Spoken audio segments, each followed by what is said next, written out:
Maintenant, dans l'étude de la loi de Dieu que nous avons commencé, et nous avions étudié sur le 3e commandement, et c'est ce que nous allons continuer en ce moment.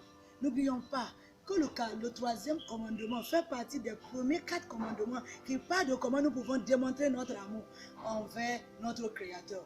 Alors nous lisons dans le livre d'Exode chapitre 20, le verset 7 qui nous dit: tu ne prendras point le nom de l'Éternel ton Dieu en vain, car l'Éternel ne laissera point impuni celui qui prendra son nom en vain. Une autre manière de prendre le nom de l'Éternel en vain, c'est de déshonorer les choses qui portent le nom de l'Éternel. C'est un péché contre Dieu. Les choses qui portent le nom de l'Éternel, à cause du nom de Dieu, ces choses deviennent saintes. Et nous devons les regarder comme telles. Les choses saintes à l'Éternel que nous ne devons pas utiliser de n'importe comment. Ça peut être la maison de Dieu, ça peut être la parole de Dieu, ça peut être l'offrande de Dieu, ça peut être les hommes de Dieu. Tout ce qui porte le nom de Dieu doit être honoré. La Bible nous parle dans le livre de 1 Samuel chapitre 2 de l'histoire des 2 enfants du prêtre Élie. Le prophète Élie malheureusement a 2 enfants qui n'ont aucun respect pour Dieu, qui n'ont aucun respect pour la maison de Dieu, qui n'ont aucun respect même pour les offrandes que les gens viennent offrir à Dieu. La Bible dit que quand les gens viennent, ils amènent offrande qui porte le nom de Dieu.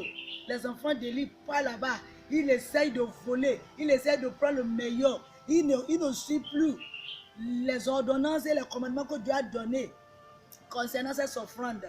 Malheureusement, même la maison de l'Éternel, les 2 fils d'Élie amènent les prostituées pour venir coucher avec eux. Les enfants d'Élie n'ont même pas le respect pour leur père, homme de Dieu qui porte le nom de Dieu. Devant eux, Dieu n'est rien. Le nom de Dieu n'est rien. Dieu a envoyé un prophète pour venir parler aux prêtres. Et Dieu a prophétisé contre les enfants d'Élie. Ce que nous lisons dans 1 Samuel chapitre 2, le verset 30. Et je lis le 2e partie de verset 30. Dieu dit: et maintenant dit l'Éternel, loin de moi, car j'honorerai celui qui m'honore, mais celui qui me méprise seront méprisés. Oh, chers amis, qu'est-ce qui est arrivé aux enfants d'Élie? Ils sont partis dans la guerre et les 2 sont tombés, ils sont morts, même jour, parce que Dieu a infligé sa punition sur ces mauvaises personnes. Oh, chers amis, c'est très important d'enseigner à nos enfants et nous-mêmes comment nous devons respecter toutes les choses qui portent le nom de l'Éternel. Quand nous rentrons dans la maison de l'Éternel, nous devons rentrer avec la référence. Nous ne devons pas rentrer dans la maison de l'Éternel pour aller causer, pour rire, pour jouer avec notre portable, pour faire de n'importe quoi. Il y a les gens même qui mangent dans la maison de Dieu. Non! La maison de Dieu porte le nom de Dieu. Nous devons donner la référence qu'il faut. Nous devons enseigner ça aussi à nos enfants. Il y a les gens qui utilisent les choses de Dieu de n'importe comment. Les gens parlent à l'église même, ils volent les choses de Dieu, ils la mettent ça à la maison. C'est la malédiction. Il y a même les gens qui jettent la parole de Dieu n'importe comment à la maison, n'importe où. Ce n'est pas ça qui est important.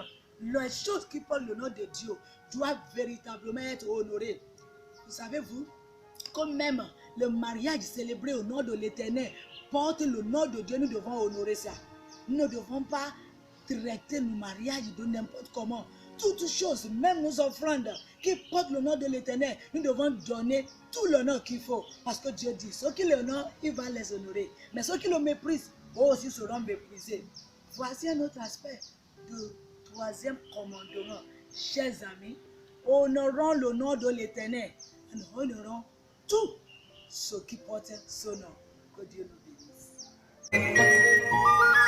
C'est à l'ombre de tes ailes qu'est le vrai bonheur.